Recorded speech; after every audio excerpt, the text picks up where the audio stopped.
तो देखिए बायोम के बारे में हमने आपको इंट्रोडक्शंस क्या दिया है। Biggest geographical region which is decided by two major climatic factor, that is rainfall and and temperature. It is a region of numerous flora and fauna. यह एक बहुत बड़ा भौगोलिक क्षेत्र होता है जहां प्रायः दो जलवायु परिस्थितियों में समानता पाई जाती है, वर्षा एवं तापमान। यह एक ऐसा क्षेत्र है जहां विविध प्रकार के पौधे एवं जीव जंतु पाए जाते हैं। अब मैंने आपको पहले ही बताया है कि पृथ्वी पे बहुत सारे बायोम डेवलप्ड हुए हैं जो बहुत बड़े क्षेत्रों को अपने में समेटे हुए हैं। पहला इक्वेटोरियल रेन फॉरेस्ट बायोम, जिसको हम हिंदी में कहते हैं विषुवत रेखीय वर्षावन या फिर विषुवत रेखीय बायोम। दूसरा सवाना बायोम, इसको हिंदी में सवाना जिबोम ही कहेंगे। डेजर्ट बायोम, रेगिस्तानी बायोम। मेडिटेरियन बायोम, भूमध्य सागरीय बायोम। टेम्परेट फॉरेस्ट बायोम, जिसको टैगा बायोम भी कहते हैं, तो इसको शीतोष्ण वन जीवोम कहते हैं या टैगा जीवोम कहते हैं। टेम्परेट ग्रासलैंड बायोम, इसको कहते हैं शीतोष्ण घास भूमि biome. Tundra biome, oceanic biome. Tundra ही कहलाता है। ओशनिक बायोम, समुद्री बायोम। मैं आपको बता दूं कि पृथ्वी पे सबसे बड़ा बायोम क्षेत्र कौन सा होता है, तो ये ओशनिक बायोम क्षेत्र होता है, जहां कहा जाता है स्थल से ज्यादा जीव जंतु पाए जाते हैं, क्योंकि इसका एरिया आप जानते हैं 71% क्षेत्र में है। अब हम आपको बारी बारी से बताएंगे सारे बायोम्स का क्या फीचर्स है और एग्जाम में क्या क्या क्वेश्चन आपसे पूछे जाते हैं। तो हम एक वर्ल्ड मैप बनाएंगे, उस वर्ल्ड मैप में हम सारे बायोम्स का रीजन डिमार्केट करेंगे ताकि आप समझ पाएंगे कि कौन कौन सा बायोम कहाँ कहाँ विस्तृत है और कितने बड़े एरिया को ऑक्युपाई किए हुए हैं। तो आइए एक वर्ल्ड मैप बनाते हैं और उस पर देखते हैं बायोम का क्या क्षेत्र है। तो देखते हैं बायोम का क्षेत्र। अब देखिए हम आपको मैप में बता रहे हैं, ये जो शेडेड एरिया आप देख रहे हैं, जैसे ये ब्राजील, दक्षिण अमेरिका का मैक्सिमम जो पार्ट है ब्राजील में फैला हुआ है, दक्षिण अमेरिका में है। अफ्रीका में ये क्षेत्र है इसका, और इधर इंडिया में भी कुछ पश्चिमी घाट के क्षेत्र में है। यहाँ आप देखेंगे ये मलाया पेनिनसुला है जहाँ मलेशिया है, और थोड़ा पार्ट थाईलैंड का है, ये इंडोनेशिया का है, और इंडोनेशिया में सुमात्रा द्वीप है यहाँ पे भी। तो ये फॉरेस्ट पाए जाते हैं। अब देखिए आपसे क्या क्या क्वेश्चन पूछा जा सकता है इक्वेटोरियल बायोम का। पहला क्वेश्चन कि अगर आपसे पूछा जाए कि इक्वेटोरियल बायोम का क्षेत्र कितने डिग्री से कितने डिग्री तक फैला है, नॉर्मली जो कैरेक्टर है, तो याद रखिएगा 10 degree north to 10 degree south, यानी it is extended between 10 degree north to 10 degree south. 10 degree उत्तर से 10 डिग्री दक्षिण के बीच ही ये वन पाए जाते हैं। दूसरा, आप जानते हैं कि ये जो इक्वेटर है यहाँ सालों भर टेम्परेचर ज्यादा रहता है, तो यहाँ सालों भर टेम्परेचर अगर ज्यादा रहता है इसका मतलब है रेनफॉल भी ज्यादा होगा। तो अगर रेनफॉल और टेम्परेचर सालों भर बना रहता है, ज्यादा बना रहता है, तो यहाँ काफी डेंस फॉरेस्ट पाए जाते हैं, और डेंस फॉरेस्ट पाए जाने के कारण यहाँ पे जितने भी पौधे होते हैं ये सब एवरग्रीन किस्म के होते हैं, यानी पत्तियां कोई खास सीजन में नहीं झड़ती, कभी भी झड़ सकती हैं, लेकिन हमेशा ये हरा भरा आपको दिखेगा। इतना ज्यादा इस पौधे का डेंसिटी होता है, इतना ज्यादा हाइट होता है कि इसमें एवरेज हाइट, अगर मैं कहूँ कि औसत ऊंचाई किस पौधे की यानी किस बायोम का सबसे ज्यादा होता है, तो इक्वेटोरियल बायोम का।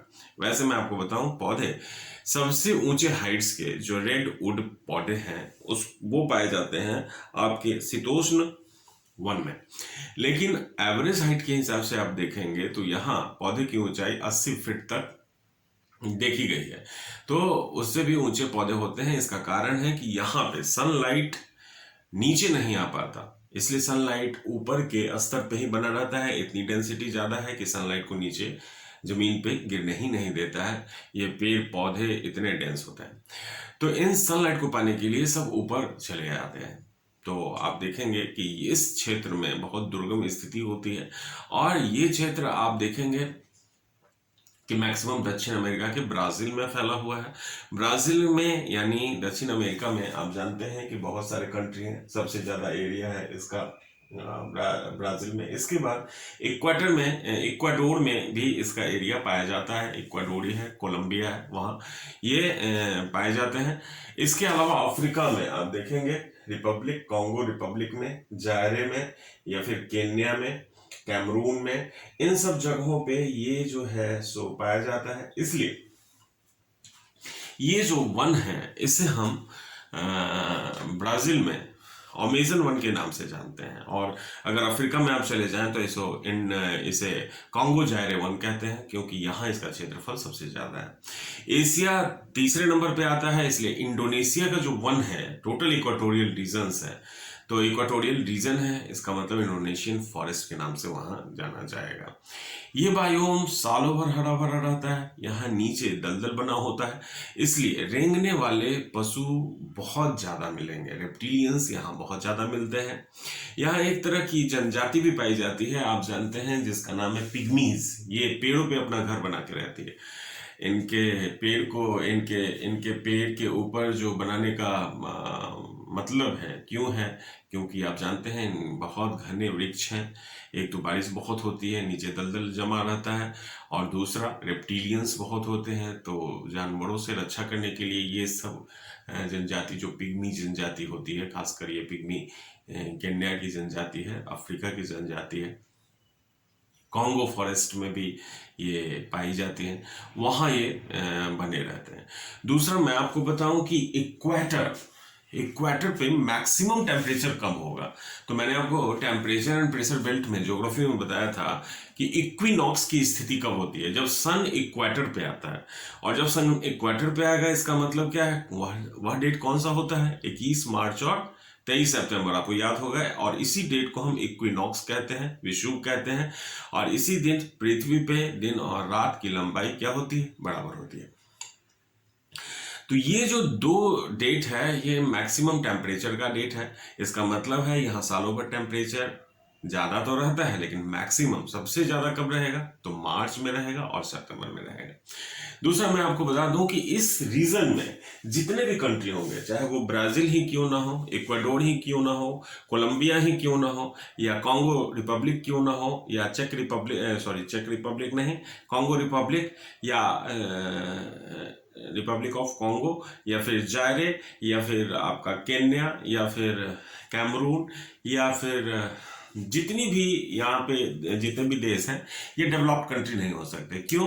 क्योंकि यहाँ पे कहा जाता है एडवर्स स्थिति है, क्लाइमेटिक रूप से भी देखेंगे तो बहुत एडवर्स स्थिति होती है। और दूसरा, यहाँ पे मेंटेनेंस, इंफ्रास्ट्रक्चर्स को मेंटेन करने का खर्च बहुत ज्यादा है। दूसरा, ये बीमारियों का घर होता है। जैसे आप सपोज कीजिए इंडिया की अगर बात करें तो सबसे ज्यादा बीमारी आपको कब देखने को मिलती है, तो जब बारिश समाप्त होती है तो बहुत सारी बीमारियां आती हैं, बैक्टीरियल एक्शंस होता है। इसलिए कहा जाता है कि ये क्षेत्र बीमारियों का घर होता है, मलेरिया का प्रकोप होता है यहाँ बच्चे बहुत अधिक बीमार रहते हैं। और इस रीजन्स में कहा जाता है कि लाइफ एक्सपेक्टेंसी भी बहुत ज्यादा नहीं हो सकती। इसलिए यहाँ अधिकतर देश जो पिछड़ी अवस्था में है या फिर विकासशील अवस्था में, यहाँ पे विकसित देश की कमी है, तो विकासशील देश है। हमारे इंडिया का कुछ राज्य है जो इक्वेटोरियल बायोम के क्षेत्र में आता है। जैसे आप दक्षिण में देख लें, जो कन्याकुमारी है, वहां से लेकर अगर ऊपर तक जाएंगे गोवा तक, तो पश्चिमी घाट का जो क्षेत्र है आपको एवरग्रीन फॉरेस्ट के रूप में यहाँ पे ये मिल जाएगा।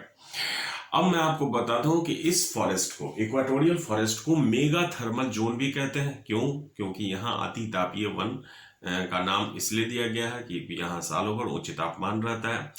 तो यहाँ की जो पेड़ पौधे होते हैं ऊंचे ऊंचे तो होते हैं, जिसको मैं बता चुका हूँ आपको, लेकिन इसकी पत्तियां बहुत चौड़ी होती हैं।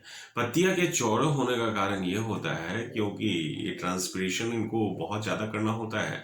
तो अगर ये पत्तियां चौड़ी नहीं होंगी तो एस्ट्रोमेटा से ये इवेपोरेट नहीं कर पाएंगे अपने वाटर लेवल को। इसलिए आप देखेंगे कि मैक्सिमम इवेपोरेशंस करती है, ट्रांसपिरेशन करती है, जिसके कारण ऊपर में, इस वन के ऊपर में क्लाउड जमा हो जाता है। और इसीलिए इसका नाम वर्षा वन भी है, बादली वन भी है, रेन फॉरेस्ट भी है। तो यहाँ बारिश होने का एक और कारण ये भी है कि यहाँ फॉरेस्ट ज्यादा है। जिस रीजन में फॉरेस्ट ज्यादा होगा बारिश तो होगी ही, ट्रांसपिरेशन रेट बहुत ज्यादा होता है उस रीजन्स का। अब मैं बता दूं कि इस रीजन्स के जो मुख्य पौधे हैं वो कौन कौन हो सकते हैं। तो इस रीजन के पौधे कौन कौन से हैं, जैसे एग्जाम्पल प्लांट्स का एग्जाम्पल अगर लेंगे तो यहाँ प्लांट कौन कौन हो सकते हैं, तो देखिए पहला है इबोनी, दूसरा है महोगनी, चौथा है रोजवुड, पांचवा है धूप, तून। ये सब यहाँ के एवरग्रीन प्लांट होते हैं। वैसे एवरग्रीन प्लांट चाय को भी कहते हैं, याद रखिएगा। अगर क्वेश्चन आपसे ये पूछा जाए कि चाय किस तरह का पौधा है, तो ये भी एक एवरग्रीन पौधा है। इसके अलावा रबर की भी जो खोज हुई थी, जो इसका मदरलैंड है रबर का, ये कहाँ है, तो अमेजन वन है, ब्राजील। तो ब्राजील से इसको विश्व के कोने कोने में फैला दिया गया था। तो ये रबर भी एक तरह का प्लांट है। याद रखिएगा, रबर अगर मैं छोड़ दूं तो बाकी जितने भी ट्री हैं, खास करके ये तो हर्ब है, सर्ब है, लेकिन झाड़ियां हैं, लेकिन अगर मैं कहूं कि यहाँ पे जितने भी ट्री हैं, पौधे, पेड़ हैं, ये सब हार्डवुड के बने होते हैं। याद रखिएगा, जिस रीजन में टेम्परेचर बहुत ज़्यादा होगा और रेनफॉल बहुत ज़्यादा होगा, वहाँ की लकड़ियाँ सख्त हो जाती हैं बहुत, इसलिए इमारती लकड़ियाँ यहाँ इस रीजन में पाई जाती हैं। इमारती लकड़ियों का ये क्षेत्र हो जाता है। दूसरा एक और चीज़ बता दूं मैं आपको, यहाँ पे एपिफाइटिक्स प्लांट बहुत डेवलप्ड हो जाते हैं। एपिफाइटिक्स प्लांट का मतलब होता है कि वह पौधे जो आपके ऊपर ही डेवलप्ड हो जाते हैं, एयर से मॉइस्चर ले लेते हैं और आपके ऊपर टहनियों पे जमा हो जाएंगे, वहीं से धूल मिट्टी या मिनरल्स को एब्जॉर्ब कर लेंगे और आपके ऊपर फैल जाएंगे। तो एपिफाइटिक्स प्लांट्स भी डेवलप्ड हो जाते हैं, पारासिटिक प्लांट्स भी डेवलप्ड हो जाते हैं। पारासिटिक प्लांट्स कौन से होते हैं, ये स्टेम में ही, आपके तने में ही घुस के मिनरल्स एब्जॉर्ब करते हैं और आप ही के ऊपर फैल जाते हैं। जैसे आप देखेंगे, अमरबेल का नाम सुना होगा, ऑर्किड का नाम सुना होगा, लियाना प्लांट्स का नाम सुना होगा, ये सब यहाँ के एपिफाइटिक्स प्लांट हैं। तो यहाँ के एपिफाइटिक्स प्लांट में भी आपको ध्यान रखना होगा, यहाँ एपिफाइटिक प्लांट, अधिपादप कहते हैं इसको, ये कौन कौन है, तो लियाना है, कसकटा जिसको हम अमरबेल कहते हैं, कसकटा, ऑर्किड, ये एपिफाइटिक्स प्लांट भी है। तो ये सब है, तो एपिफाइटिक प्लांट्स भी हैं और इसको आप ऑब्लिक करके पारासिटिक प्लांट, दोनों ही प्लांट यहाँ डेवलप्ड होते हैं। देखिए, एपिफाइटिक और पारासिटिक दोनों में अंतर क्या है। पारासाइट्स का मतलब क्या होता है, जैसे मान लीजिए मच्छर है, तो मच्छर क्या है, एक पारासाइट है। पारासाइट्स का मतलब है आपके शरीर से खून चूस लेगा और आपके ऊपर ही वो डिपेंड है, अगर आप नहीं है तो उसका भी अस्तित्व नहीं है। लीच क्या है, आपके शरीर से ही खून चूसेगा। तो पारासाइट्स का मतलब कुछ ऐसे पौधे भी हैं जो पेड़ पौधे के ऊपर स्थिर रहते हैं, डेवलप्ड हो जाते हैं और उसकी टहनियों से, उनके तने से ही अपना जड़ मजबूत करके उसमें से मिनरल्स एब्जॉर्ब करते रहते हैं, एयर से मॉइस्चर लेते रहते हैं। एपिफाइटिक्स प्लांट क्या है, तो एपिफाइटिक्स प्लांट्स डेवलप्ड हो जाते हैं किसी भी स्टेप के ऊपर जहां पे धूल मिट्टी थोड़ा सा पहुंच बना लिए, और वहां पे वो डेवलप्ड हो जाएंगे और एयर से मॉइस्चर्स गेन करके अपने आप को विकसित करते रहते हैं, जो मैंने आपको फंक्शन ऑफ इकोसिस्टम में बताया था। तो यहाँ पे बहुत सारे एपिफाइटिक्स प्लांट्स भी डेवलप्ड हो जाते हैं। इसके अलावा यहाँ के कुछ और फीचर्स हैं, जैसे अगर मैं आपसे कहूँ कि यहाँ कहा जाता है कि एक बहुत बड़ा कॉमर्शियल एक्टिविटी शुरू होने लगा है, जो डिफॉरेस्टेशन है। तो कहा जाता है विश्व में इमारती लकड़ियों का बहुत ही मांग है, इसलिए आप देखिएगा मलेशिया में से, इंडोनेशिया से, ब्राजील से बहुत बड़ी मात्रा में लकड़ियों का एक्सपोर्ट किया जाता है। इसलिए ब्राजील विश्व में कहा जाता है सबसे ज़्यादा टिम्बर प्रोड्यूस करता है। आप देखिएगा एरिया भी बहुत ज़्यादा है। तो टिम्बर को ये क्या करते हैं, अमेजन वन के टिम्बर को ये काट देते हैं और वहाँ पे अमेजन नदी में बहा देते हैं, और अमेजन नदी में बहाने के बाद ये हजारों किलोमीटर चलते चलते बहते बहते बहते बहते अपने आप जहाँ पे अटलांटिक ओशियन है वहाँ पे ये जाके गिरता है। वहाँ पे पोर्ट्स के पास वो वहाँ रोकते हैं, जहाज पे लादते हैं और जिस देश को भेजना है वहाँ भेज देते हैं। तो ये विषुवत रेखीय वन के क्वेश्चंस हैं जिसको आप नज़रअंदाज मत कीजिएगा। याद रखिएगा, सालों भर टेम्परेचर ज़्यादा है, सालों भर वर्षा ज़्यादा है, तो ये सब फीचर्स है। तो इक्वेटोरियल बायोम के बारे में जो भी मैंने अभी चर्चा की है उसको आप राइट डाउन करते रहिएगा, एक एक